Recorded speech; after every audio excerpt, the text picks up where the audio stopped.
ಆತ್ಮೀಯ ಕೇಳುಗರಿಗೆ ನಿಮ್ಮ ರಮಾಶ್ರೀ ನಾಡಿಗೇರ್ ಮಾಡುವ ನಮಸ್ಕಾರಗಳು. ರಮ್ಯ ಕಥಾಲೋಕಕ್ಕೆ ನಿಮಗೆಲ್ಲ ಮತ್ತೊಮ್ಮೆ ಸ್ವಾಗತ.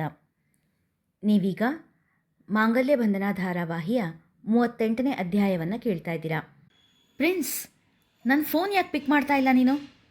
ಎಷ್ಟೋ ಸಾರಿ ಪ್ರಯತ್ನ ಪಟ್ಟ ಮೇಲೆ ಫೋನ್ ತೆಗೆದ ಪ್ರಿನ್ಸ್ ಮೇಲೆ ರೇಗಿದಳು ಅಂಜು. ಅಂಜು, ನಿಂಗೆ ಕಾಮನ್ ಸೆನ್ಸ್ ಇಲ್ವಾ? ನೀನು ಫೋನ್ ಮಾಡಿದಾಗಲೆಲ್ಲ ನಾನು ಫೋನ್ ಕಟ್ ಮಾಡ್ತಾ ಇದ್ದೀನಿ ಅಂದರೆ ನಾನು ಬ್ಯುಸಿ ಇದ್ದೀನಿ ಅಂತ. ಬೆಳಿಗ್ಗೆಯಿಂದ ನಿನ್ನ ಕಿರಿಕಿರಿ ತುಂಬ ಜಾಸ್ತಿ ಆಗಿದೆ. ನೋಡು, ನಾನು ತುಂಬ ಇಂಪಾರ್ಟೆಂಟ್ ಮೀಟಿಂಗ್ನಲ್ಲಿದ್ದೀನಿ. ಮತ್ತೆ ಮತ್ತೆ ಫೋನ್ ಮಾಡಿ ಇರಿಟೇಟ್ ಮಾಡಬೇಡ ಎಂದು ಹೇಳಿ ಫೋನ್ ಕಟ್ ಮಾಡಿದ ಪ್ರಿನ್ಸ್. ಫ್ಯಾಕ್ಟ್ರಿ ಮೇಲೆ ರೇಡ್, ಆಸ್ಪತ್ರೆ ಮೇಲೆ ಕಂಪ್ಲೇಂಟ್, ಜೊತೆಗೆ ಬಂಧನದ ಭೀತಿ ಎದುರಿಸ್ತಿದ್ದ ಪ್ರಿನ್ಸ್ ಈಗ ಅಂಜುವಿನ ವಿಷಯಕ್ಕೆ ತಲೆ ಹಾಕುವಷ್ಟು ಪುರುಸೊತ್ತಾಗಿರಲಿಲ್ಲ. Police station, lawyer office, factory, hospital ಎಲ್ಲ ಕಡೆಗೆ ತಿರುಗಿ ತಿರುಗಿ ಒಂದೇ ದಿನಕ್ಕೆ ಅರಜೀವ ಆದ ಹಾಗೆ ಆಗಿದ್ದ. ಈಗವನಿಗೆ ತನ್ನ ಸಮಸ್ಯೆಗಳನ್ನು ಬಗೆಹರಿಸಿಕೊಂಡರೆ ಸಾಕು ಎನ್ನುವಂತಾಗಿತ್ತು. ಅಂಜುವಿನ ಮನಸ್ಸು ಕೆಡಿಸಿ ಅಜಯ್ ವಿರುದ್ಧ ಎತ್ತಿಕಟ್ಟಲು ಬೇಕಾದ ಸಮಯ ಇಲ್ಲದೆ ಹೋಗಿತ್ತು. ಇತ್ತ ಪ್ರಿನ್ಸ್ ಮಾತು ಕೇಳಿ ಅಂಜುವಿನ ಮನ ಬಹಳವೇ ಘಾಸಿಗೊಂಡಿತ್ತು. ತನ್ನ ಮನದ ಮಾತನ್ನು ಕೇಳುವವರು ಯಾರೂ ಇಲ್ಲ ಎನಿಸಿತ್ತು. ಸ್ನೇಹಿತೆಯಂತಿದ್ದ ಚಾರು ಈಗೀಗ ದೂರವಾಗಿದ್ದು ಪ್ರಿನ್ಸ್ ಚಿತಾವಣೆಯಿಂದ ಎಂಬುದನ್ನು ಅವಳ ಮನ ಗ್ರಹಿಸಿಲ್ಲ. ಇನ್ನು ತನ್ನವರೆನ್ನವರು ಯಾರೂ ಇಲ್ಲದ ಅನಾಥ ಬಾಳು ತನ್ನದು ಎನಿಸತೊಡಗಿತ್ತು. ಅಣ್ಣಂದಿರಲ್ಲಿ ತನ್ನೊಡನೆ ಸ್ವಲ್ಪ ಹೆಚ್ಚು ಬೆರೆಯುತ್ತಿದ್ದ ಅಭಿಯ ನೆನಪು ಕಾಡಿತ್ತು. ತನ್ನ ರೂಮಿಗೆ ಹೋಗಿ ಅಭಿಯ ಫೋಟೋವೊಂದನ್ನು ಹಿಡಿದು ಅಪ್ಪಿ ಅಳುತ್ತಾ ಮಲಗಿದಳು. ಸ್ವಲ್ಪ ಹೊತ್ತು ಹತ್ತು ಹಾಗೇ ನಿದಿರಿಗೆ ಜಾರಿದ್ದಳು. ಮಾವ, ಒಂದು ಮಾತು. ನೀವು ಅಂಜುಗೆ ಸ್ವಲ್ಪ ಬುದ್ಧಿ ಹೇಳಿ. ಆ ಪ್ರಿನ್ಸ್ ಜೊತೆ ಮತ್ತೆ ಒಡನಾಟ ಶುರು ಮಾಡಿದ್ದಾಳೆ. ಈಗ ಹೇಗೋ ಪ್ರಿನ್ಸ್ ನಮ್ಮ ಅಂಜು ತಂಟೆಗೆ ಬರದೇ ಇರೋ ಹಾಗೆ ಅಜಯ್ ಒಂದು ವ್ಯವಸ್ಥೆ ಮಾಡಿದ್ದಾರೆ. ಆದರೆ ಅದು ಪರ್ಮನೆಂಟ್ ಅಲ್ಲ. ಅಂಜುವಿನ ಮನಸ್ಸಿಗೇ ಬರಬೇಕು ಪ್ರಿನ್ಸ್ ಕೆಟ್ಟೋನು ಅಂತ. ನಿಮ್ಮ ಈ ಪರಿಸ್ಥಿತಿ ಅಂಜುವಿನ ಕಣ್ಮುಂದೇನೇ ಇದ್ರೂ ಅವಳು ಮತ್ತೆ ಮತ್ತೆ ಪ್ರಿನ್ಸ್ನ ಜಾಲದಲ್ಲಿ ಬೀಳ್ತಾನೇ ಇದ್ದಾಳೆ ಅಂದರೆ ಈ ಪ್ರೀತಿ ಇನ್ನೆಂಥ ಮಾಯೆ ಇದ್ದೀತು ಎಂದಳು ಚಾರು. ದಿನದ ಸ್ವಲ್ಪ ಹೊತ್ತು ಮಾವನ ಬಳಿ ಕುಳಿತು ಮಾತನಾಡುತ್ತಾ ಇದ್ದಾಳೆ ಚಾರು. ಕೋದಂಡನ ಎಲ್ಲ ಕೆಲಸ ಮಾಡಲು ಪಾರು ಮತ್ತು ಇನ್ನೊಬ್ಬ ಆಳು ಇದ್ದರೂ ಚಾರು ಸೊಸೆಯಾಗಿ ತನ್ನ ಕರ್ತವ್ಯ ಮರೆತಿಲ್ಲ. ಕೋದಂಡನ ಬಳಿ ಕುಳಿತು ಒಂದಿಷ್ಟು ಭಾಗವತ ಪುರಾಣ ಓದಿ ಹೇಳುತ್ತಾಳೆ.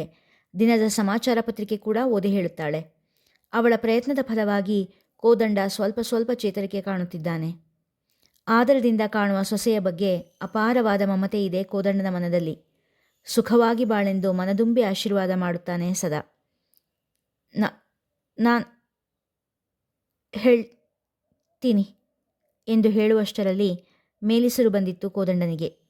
ಒಂದೆರಡು ವಾಕ್ಯಗಳನ್ನು ಕಷ್ಟಪಟ್ಟು ಮಾತನಾಡಲು ಶುರು ಮಾಡಿದ್ದ ಕೋದಂಡ.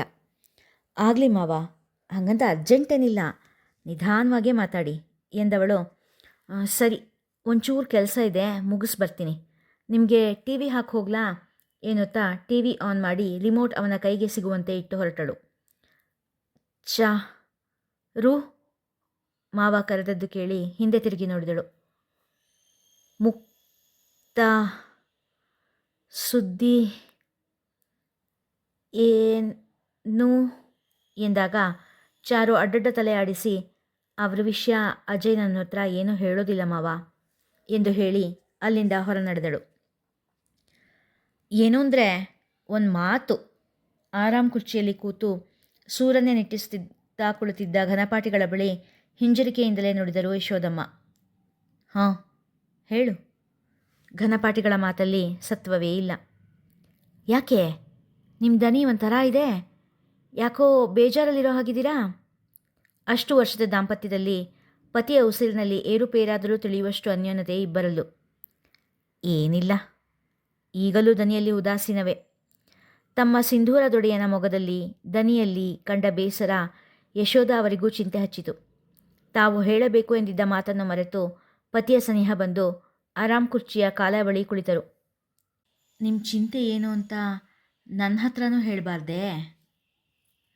ನಿನಗಲ್ಲದೆ ಇನ್ಯಾರಿಗೆ ಹೇಳಲಿ ಯಶೋದ? ನನಗೆ ನೀನು, ನಿನಗೆ ನಾನು ಬಿಟ್ಟು ಇನ್ಯಾರಿದ್ದಾರೆ ನಮಗೆ ಹೇಳು ಎಂದರು ಘನಪಾಠಿಗಳು. ಮತ್ತು ಹೇಳಿ, ಮನಸ್ಸಿನ ಮಾತು ಹತ್ರದವ್ರಿಗೆ ಹೇಳ್ಕೊಂಡ್ರೆ ಸ್ವಲ್ಪನಾದರೂ ಸಮಾಧಾನ ಸಿಗುತ್ತೆ ಎಂದ ಯಶೋದಮ್ಮನ ಕಡೆ ನೋಡಿ ನೆಟ್ಟಿಸರು ಬಿಟ್ಟು, ಇನ್ನು 3 ದಿನಕ್ಕೆ ಅವಧಾನಿದು ಸಹಸ್ರಚಂದ್ರ ದರ್ಶನ ಶಾಂತಿ.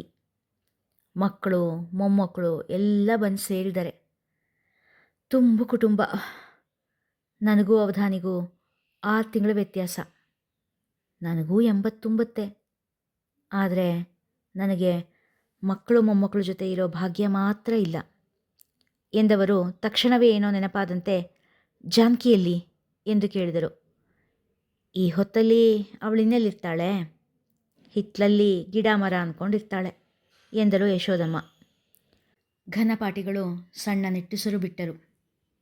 ಯಶೋದಮ್ಮನೊಡನೆ ತನ್ನ ಮನದ ನೋವನ್ನೆಲ್ಲ ತೆರೆದು ಇಡಲು ಪ್ರಾರಂಭಿಸಿದರು. ನನಗೂ ಅವಧಾನಿಗೂ 6 ತಿಂಗಳ ಅಂತರ. ಅವನಿಗೂ ನನ್ನ ಹಾಗೆ ಇಬ್ಬರೇ ಮಕ್ಕಳು. ಇಬ್ಬರೂ ಈಗ ಜೊತೆಲಿಲ್ಲ. ಆದರೂ ವಾರಕ್ಕೊಂದ್ಸರಿನೋ 2 ವಾರಕ್ಕೊಂದ್ಸರಿನೋ ದೊಡ್ಡೋನೋ ಅಥವಾ ಚಿಕ್ಕೋನೋ ಯಾರಾದರೂ ಹೆಂಡತಿ ಮಕ್ಕಳ ಜೊತೆ ಬರ್ತಾರೆ, 2 ದಿನ ಇರ್ತಾರೆ, ಮತ್ತು ಅವ್ರವ್ರ ಕೆಲಸಕ್ಕೆ ಹೊರಟೋಗ್ತಾರೆ. ಈಗ ಮೊಮ್ಮಕ್ಕಳಿಗೂ ಮದುವೆ ಆಗಿದೆ, ತುಂಬಿದ ಸಂಸಾರ. ಹಬ್ಬ ಹರಿದಿನ ಅಂದರೆ ಅಥವಾ ಅನುವು ಆಪತ್ತು ಅಂದರೆ ಎಲ್ಲರೂ ಬರ್ತಾರೆ, ಜೊತೆಗಿರ್ತಾರೆ, ಮತ್ತೆ ಹೊರಟು ಹೋಗ್ತಾರೆ. ನಾಳೆ ಅವನಿಗೋ ಅವನ ಹೆಂಡ್ತಿಗೋ ಏನಾದರೂ ಆದರೆ ಮಕ್ಕಳು ಬಂದು ನೋಡ್ತಾರೆ ಎಂದು ನಿಟ್ಟುಸಿರು ಬಿಟ್ಟರು. ಯಾಕಿವತ್ತು ಹೀಗೆಲ್ಲ ಮಾತಾಡ್ತಾ ಇದ್ದೀರಿ? ಏನಾಯಿತು ಎಂದು ಕಕ್ಕುಲಾತಿಯಿಂದ ವಿಚಾರಿಸಿದರು ಯಶೋದ. ಯಶೋದ, ಯಾಕೋ ಆ ಅವಧಾನಿ ತುಂಬಿದ ಕುಟುಂಬ ನೋಡಿದ ಮೇಲೆ ಹೊಟ್ಟೆಲೇನೋ ಸಂಕಟ ಕಣೆ. ಅಲ್ಲ, ಹೆತ್ತು ಹೊತ್ತು ಸಾಕದ ಅಪ್ಪ ಅಮ್ಮನ ನೆನಪು ಕೋದಂಡಂಗಾಗಲಿ ಭಾರ್ಗವಂಗಾಗಲಿ ಇಲ್ಲವೇ ಇಲ್ಲ ಅಂತೀಯ? ಒಂದು ಸಾರಿನಾದರೂ ನಮ್ಮನ್ನು ನೋಡಬೇಕು ಅನ್ಸಲ್ವೇನೆ? ಏನೋ ಮಕ್ಕಳ ಜೊತೆ ಇರೋದನ್ನು ಪಡ್ಕೊಂಬಂದಿಲ್ವೋ ಏನೋ ನಾವು ಎನ್ನುತ್ತಾ ಉತ್ತರೀಯದಿಂದ ಕಣ್ಣು ಒರೆಸಿಕೊಂಡರು ಘನಪಾಟಿಗಳು. ಹೊರಗೆ ವಜ್ರದಷ್ಟು ಕಠಿಣರಾಗಿ ಕಾಣುತ್ತಿದ್ದ ಘನಪಾಟಿಗಳ ಮನಸ್ಸು ವಯಸ್ಸಾದ ಮೇಲೆ ಪೂರ್ತಿಯಾಗಿ ಮಾಗಿತ್ತು. ದೇಹ ಹಣ್ಣಾಗುತ್ತಾ ಇದ್ದಂತೆ ಮಕ್ಕಳ ಮೊಮ್ಮಕ್ಕಳ ಸಾಂಗತ್ಯ ಬಯಸಿತ್ತು. ಕಣ್ಣು ಮುಚ್ಚುವುದರೊಳಗಾಗಿ ಕರಳ ಕುಡಿಗಳನ್ನು ನೋಡಬೇಕೆಂದು ಬಯಸಿತ್ತು ಆ ಜೀವ. ಪತಿಯ ಮಾತುಗಳನ್ನು ಕೇಳಿ ದೂರದಲ್ಲೆಲ್ಲೋ ಇರುವ ಮಕ್ಕಳನ್ನು ನೆನೆಸಿಕೊಂಡು ಕಣ್ಣೀರಾದರೂ ಯಶೋದಮ್ಮ. ಅಪುತ್ರಸ್ಯ ಗತಿರ್ನಾಸ್ತಿ ಅಂತಾರೆ. ಆದರೆ ನಮಗಿಬ್ಬಿಬ್ಬರು ಗಂಡು ಮಕ್ಕಳಿದ್ರೂ ನಮ್ಮ ಚಿತೆಗೆ ಬೆಂಕಿ ಇಡೋಕೆ ಒಬ್ಬರಾದರೂ ಜೊತೆಲಿಲ್ಲ. ನಾವು ಈ ಭೂಮಿ ಬಿಟ್ಟು ಹೋಗುವಾಗ ನಮ್ಮದು ಅಕ್ಷರಶಃ ಅನಾಥ ದೇಹನೇ. ಇನ್ನು ಸದ್ಗತಿಯಲ್ಲಿ ಸಿಗುತ್ತೆ? ಈ ಜನ್ಮಕ್ಕೆ ನಾವಿಷ್ಟೇ ಪಡ್ಕೊಂಡು ಬಂದಿರೋದು. ನನ್ನ ಕ್ಷಮಿಸ್ಬಿಡಿ ಅಂದರೆ ನಿಮ್ಮ ವಂಶ ಉದ್ಧಾರ ಮಾಡಬೇಕಾಗಿದ್ದು ನಾನು ಹಡ್ದದ್ದು 2 ಅಪ್ರಯೋಜಕ ಸಂತಾನವನ್ನೇ. ಒಬ್ಬ ಒಂದು ಹೆಣ್ಣಿಗೆ ಮೋಸ ಮಾಡಿ ಇನ್ನೊಬ್ಬಳು ಸೆರಗಿಡ್ದು ಹೋದ. ಇನ್ನೊಬ್ಬ ಜನರ ಬಾಯಿಗೆ ಹೆದರಿ ಸಂಸಾರ ತೊರೆದು ಸನ್ಯಾಸಿಯಾಗಿ ಹೋದ ಎನ್ನುತ್ತಾ ಸೆರಗು ಬಾಯಿಗೆ ಹಚ್ಚಿ ಬಿಕ್ಕಿದರು. ತಪ್ಪು ನಿಂದಲ್ಲ ಯಶೋದ. ಯಾವ ಜನ್ಮದ ಪಾಪದ ಫಲನೋ ಏನೋ ಈ ಜನ್ಮದಲ್ಲಿ ಅನುಭವಿಸ್ತಾ ಇದ್ದೀವಿ. ಏನೇನಿದೆಯೋ ಈ ಎಲ್ಲಾನು ಈ ದೇಹದಲ್ಲೇ ಅನುಭವಿಸಿ ಹೋಗ್ಬಿಡೋಣ ಎಂದು ನಿಟ್ಟುಸಿರು ಬಿಟ್ಟರು ಕನಪಾಟಿಗಳು. ಒಂದು ಕ್ಷಣ ಬಿಟ್ಟು, ಯಶೋದ, ಏನೋ ಹೊಟ್ಟೆ ಸಂಕಟ ತಡೆಯೋಕ್ಕಾಗದೆ ನಿನ್ನ ಹತ್ರ ಮಾತಾಡಿದೆ. ಹಾಗಂತ ಆ ಮಗು ಜಾನಕಿ ಮೇಲೆ ನೀನು ಯಾವ ತಪ್ಪು ಕೂಡ ಹಾಕೋ ಹಾಗಿಲ್ಲ. ಅವಳಿಗೆ ನೋವಾಗೋ ಹಾಗೆ ಒಂದು ಅಕ್ಷರ ಮಾತಾಡಿದ್ರೂ ಆ ಪಾಪ ನಮ್ಮನ್ನು ಜನ್ಮ ಜನ್ಮಾಂತರಕ್ಕೂ ಕಾಡುತ್ತೆ, ನೆನಪಿರಲಿ ಎಂದರು ಘನಪಾಟಿಗಳು. ಹೊಸ್ತಿಲ ಆಚೆ ಗೋಡೆಯ ಮರಿಯಲ್ಲಿದ್ದ ಜಾನಕಮ್ಮನವರ ಕಣ್ಣಿನಿಂದ ನೀರು ಯಾವ ತಡೆಯೂ ಇಲ್ಲದೆ ಹರಿಯುತ್ತಲೇ ಇತ್ತು. ಈಗ ನೀನು ಹೇಳೋದೇನೋ ಇದರಲ್ಲಿ ಸಿಂಧುವಿನ ಪಾತ್ರ ಇದೆ ಅಂತನಾ? ಅನಿಲ್ನ ದನಿಯಲ್ಲಿ ಬೇಸರ, ಸಿಟ್ಟು, ಅನುಮಾನ ಎಲ್ಲವೂ ಬೆರೆತಿತ್ತು. ಹಾಗೆ ಡೈರೆಕ್ಟಾಗಿ ಆಪಾದನೆ ಮಾಡೋದಕ್ಕಾಗೋದಿಲ್ಲ. ಯಾಕಂದರೆ ಯಾವುದೇ ಅಪರಾಧ ನಡೆದರೂ ಅದಕ್ಕೊಂದು ಮೋಟೋ ಇರಬೇಕಲ್ವಾ ಎಂದ ಅಭಿ. ಮೋಟೋ? ಅಚ್ಚರಿಯಿಂದ ಕೇಳಿದಳು ಭೂಮಿ. ಅಂದರೆ ಅಂದರೆ ಗುರಿ, ಅಂದರೆ ಅದರಿಂದ ಅವ್ರಿಗೆ ಏನು ಲಾಭ, ಅದು ಏನು ಅನ್ನೋದು ಗೊತ್ತಾಗಬೇಕಲ್ವಾ? ಭೂಮಿ ಮತ್ತು ನನ್ನ ಮಧ್ಯೆ ಏನೋ ಆಗೋಗಿದೆ ಅಂತ ಬಿಂಬಿಸೋದ್ರಿಂದ ಅವ್ರಿಗೇನು ಲಾಭ ಇದೆ? ಸಿಂಧು ಭೂಮಿ ವೈರಿ ಏನೂ ಅಲ್ವಲ್ಲ? ಅಭಿ ಹೇಳಿದಾಗ ಅನಿಲ ಹಾಗೂ ಭೂಮಿಗೂ ಅವನು ಹೇಳಿದ್ದು ಸರಿ ಅನಿಸಿತು. ಸಿಂಧು ನನಗೆ ಒಳ್ಳೆ ಗೆಳತಿ. ಅವಳಿಗೆ ನನ್ನ ಮೇಲೆ ಎಂಥ ದ್ವೇಷ? ಇನ್ನೂ ನನ್ನ ಬಗ್ಗೆ ಕರುಣೆನೇ ಇದೆ ಅವಳ ಮನಸ್ಸಲ್ಲಿ. ಅವಳು ಹಾಗೆ ಮಾಡಿರೋದಕ್ಕೆ ಸಾಧ್ಯನೇ ಇಲ್ಲ ಎಂದಳು ಭೂಮಿ ವಿಶ್ವಾಸದಲ್ಲಿ. ಮತ್ತೆ ಬೇರೆ ಇನ್ನೇನು ಸಾಧ್ಯತೆ ಇದೆ?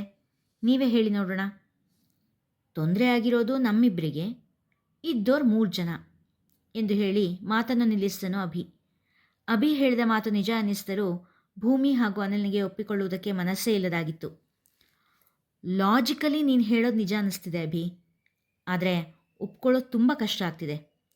ಸಿಂಧು ಚಿಕ್ಕನ್ನಿಂದ ನಮ್ಮ ಜೊತೆಲೇ ಆಟ ಆಡಿ ಒಂದೇ ತಟ್ಟೆಲಿ ಊಟ ಮಾಡಿ ಬೆಳೆದಿದ್ದಾಳೆ. ಜೊತೆಗೆ ಭೂಮಿಗೆ ಈ ರೀತಿ ಮಾಡೋದ್ರಿಂದ ಅವಳಿಗೇನೂ ಲಾಭ ಇಲ್ಲ ಎಂದ ಅನಿಲ. ಆದರೂ ನೀನು ಹೇಳ್ತಾ ಇರೋದನ್ನು ಸಾರಾ ಸಗಟಾಗಿ ತಿರಸ್ಕಾರ ಮಾಡೋದಕ್ಕೂ ಆಗೋದಿಲ್ಲ.